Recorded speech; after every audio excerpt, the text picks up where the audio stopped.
Hello students, welcome to Edu Blossom. हम कर रहे हैं चैप्टर कंबशन एंड फ्लेम और अब हम करने जा रहे हैं इसका 7th पार्ट। इस पार्ट में हम डिस्कस करेंगे about the harmful products which are produced as a result of burning और साथ ही हम डिस्कस करेंगे कुछ करेक्टिव स्टेप्स के बारे में भी। तो चलिए हम देखते हैं burning of fuels leads to harmful products. तो कौन से हार्मफुल प्रोडक्ट्स जो हैं वो प्रोड्यूस होते हैं on burning of the fuel. सबसे पहली बात, जो कार्बन बेस्ड फ्यूल्स होते हैं जैसे कि वुड हो गई, कोल हो गया, पेट्रोलियम हो गया, ये क्या रिलीज़ करते हैं? ये अनबॉन्ड कार्बन पार्टिकल्स रिलीज़ करते हैं। ये जो अनबॉन्ड कार्बन पार्टिकल्स होते हैं ये बहुत डेंजरस प्लूटेंट्स होते हैं जो कि ह्यूमन बींग्स के अंदर रेस्पिरेटरी डिजीज़ लाइक अस्थमा जो है वो कॉज कर सकते हैं। इसके अलावा एयर पोल्यूशन को भी बढ़ाते हैं। इसी तरह से अगर ये जो कार्बन बेस्ड फ्यूल्स हैं इनको बर्निंग के टाइम पे सफिशेंट ऑक्सीजन नहीं मिलती तो ये क्या बनाते हैं? ये कार्बन मोनोऑक्साइड गैस बनाते हैं। हम इसके बारे में पहली वाली वीडियोस में डिस्कस कर भी चुके हैं। जब भी कार्बन बेस्ड फ्यूल्स जो है वो सफिशेंट सप्लाई ऑफ ऑक्सीजन में बर्न करेंगे तो ये कार्बन डाइऑक्साइड बनाएंगे। जब भी carbon based fuels insufficient supply of oxygen में बर्न करेंगे तो कार्बन मोनोऑक्साइड बनाएंगे। अब ये जो कार्बन मोनोऑक्साइड है ये एक बड़ी पॉइजनस गैस होती है and it can kill persons in a closed room. आपने सुना भी होगा, कहा जाता है ना कि कभी भी कमरा बंद करके अंगीठी जला के नहीं सोना चाहिए, है ना? क्यों? क्योंकि अगर हम कमरे के अंदर कोई भी जो है आग जला के रखते हैं और कमरा बंद करते हैं तो उससे क्या हो जाएगा? ऑक्सीजन की जो सप्लाई है वो इनसफिशिएंट हो जाएगी, इसलिए कार्बन मोनोऑक्साइड जो है वो प्रोड्यूस होगी। और कार्बन मोनोऑक्साइड जो है अगर हम इनहेल करते हैं तो फिर it can kill the person. इसीलिए कहते हैं कि सर्दियों में अगर आपने कमरे के अंदर आग जलानी भी है तो कमरे को बंद नहीं करना चाहिए।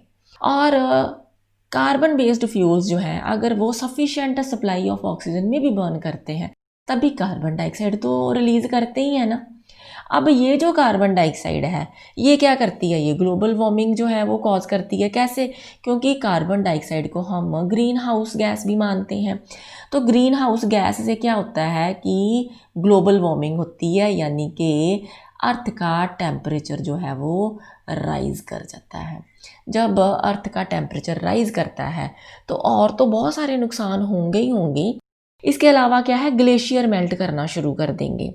जब ग्लेशियर मेल्ट करते हैं तो क्या होते हैं? छोटे छोटे आइलैंड जो हैं वो डूब जाते हैं। बहुत सारे जो कोस्टल एरियाज होते हैं वो परमानेंटली सबमर्ज हो जाते हैं पानी के अंदर।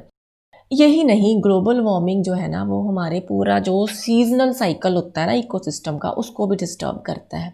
आपने शायद नोटिस किया भी हो, आजकल क्या होता है कि कभी कभी बहुत ज़्यादा ठंड पड़ जाती है, कभी बहुत ज़्यादा गर्मी पड़ती है।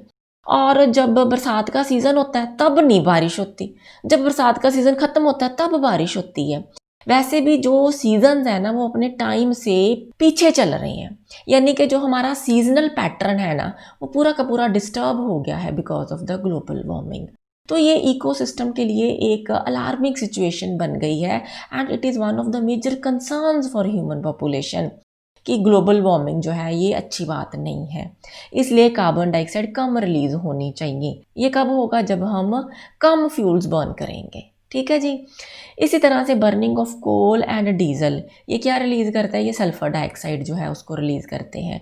ये जो सल्फ़र डाइऑक्साइड गैस है ये भी बहुत सफोकेटिंग एंड क्रोसिव गैस होती है। सिमिलरली जो पेट्रोल इंजन्स हैं वो ऑक्साइड्स ऑफ नाइट्रोजन जो है ना वो रिलीज़ करते हैं। अब ये जो oxides of sulphur and oxides of nitrogen है ये पानी के अंदर डिज़ोल्व होकर एसिड्स बनाते हैं। तो जब बादलों के अंदर का जो पानी है उसके अंदर ये डिज़ोल्व हो जाएंगे तो एसिड रेन यानी कि तेज़ाबी बारिश जो है उसको कॉज करेंगे। उसके कारण क्या है? इन एसिड रेन्स के कारण हमारे बहुत सारे हिस्टोरिकल मोनूमेंट्स जैसे कि ताजमहल हो गया या और हिस्टोरिकल मोनूमेंट्स जो है वो करोड हो जाते हैं, वो ख़राब हो जाते हैं। यही नहीं, और भी एनिमल्स को ये जो एसिड रेन है वो हार्म करती है। इवन हमारी जो क्रॉप्स होती हैं उनको भी एसिड रेन्स जो है वो हार्म करती हैं। अब हम देखते हैं कि कौन से करेक्टिव स्टेप्स जो हैं वो लेने ज़रूरी हैं एट दिस स्टेज। सबसे पहली बात तो ये है कि हमें रिप्लेस करना है वुड को और कोल को with LPG. For domestic and industrial purposes. क्यों? पहली बात तो ये है कि लिक्विफाइड पेट्रोलियम गैस या एलपीजी जो है इसकी हाई क्लोरिफिक वैल्यू है, यानी कि ये ज़्यादा एनर्जी हमें देती है। दूसरी क्या है, ये कंपैरेटिवली एक क्लीनर फ्यूल है, यानी कि स्मोक प्रोड्यूस नहीं करती। जबकि वुड और कोल को जब भी आप बर्न करोगे धुआं निकलता है ना काला काला सा, वो क्या है, वो अनबर्न्ड कार्बन पार्टिकल्स है। अब ये जो स्मोक निकलता है ये रेस्पिरेटरी ट्रबल्स भी कॉज करेगा, पोल्यूशन भी इंक्रीज करेगा। तो क्यों ना इसको हम रिप्लेस करें एलपीजी से। सिमिलरली अवेयरनेस चाहिए about biogas in rural areas, क्योंकि रूरल एरियाज़ में काऊ डंग या और एनिमल डंग तो बहुत ज़्यादा अवेलेबल होती है। तो क्यों ना इस काऊ डंग को यूज़ करके हम बायोगैस बनाएं और बायोगैस जो है वो यूज़ की जाए। सिमिलरली हमें डिफॉरेस्टेशन जो है उसको रोकना है, यानी कि जंगल नहीं कटने देने। अब रूरल एरियाज़ में वुड जो है ना वो भी बहुत ज़्यादा यूज़ की जाती है कुकिंग के लिए। क्यों? क्योंकि ईज़िली अवेलेबल है, हर जगह पे ईज़िली अवेलेबल होने के कारण लोग जो है वो वुड को ज़्यादा यूज़ करते हैं। हमने लोगों में अवेयरनेस क्रिएट करनी है कि वुड को ना यूज़ किया जाए, क्योंकि जितनी हम वुड यूज़ करेंगे उतनी हमारे ट्रीज़ कटेंगे, उतनी डिफॉरेस्टेशन होगी, हमारा इकोसिस्टम जो है उसके ऊपर और ज़्यादा जो है वो हार्मफुल इफ़ेक्ट्स जो है वो पड़ेंगे। बल्कि हमें प्रमोट करना है एफॉरेस्टेशन और रीफॉरेस्टेशन को, यानी कि हमें more and more trees plant करने हैं, ज़्यादा से ज़्यादा ट्रीज़ लगाने हैं। वैसे तो आजकल कई जो हैं शहरों में इस तरह की जो है ना कैंपेन्स वो चल भी रही हैं, जिससे कि लोग जो है वो ज़्यादा से ज़्यादा ट्रीज़ जो है वो लगा रहे हैं। आजकल स्कूल्स एंड कॉलेजेस के अंदर वन महोत्सव भी मनाए जाते हैं। उसमें भी क्या होता है, हम ट्रीज़ जो है वो प्लांट करते हैं ताकि ज़्यादा से ज़्यादा प्लांट जो है वो उगाए जा सकें। इसी तरह से हमने रिप्लेस करना है डीजल और पेट्रोल को ऑटोमोबाइल्स में विद सीएनजी, यानी कि कंप्रेस्ड नेचुरल गैस के साथ।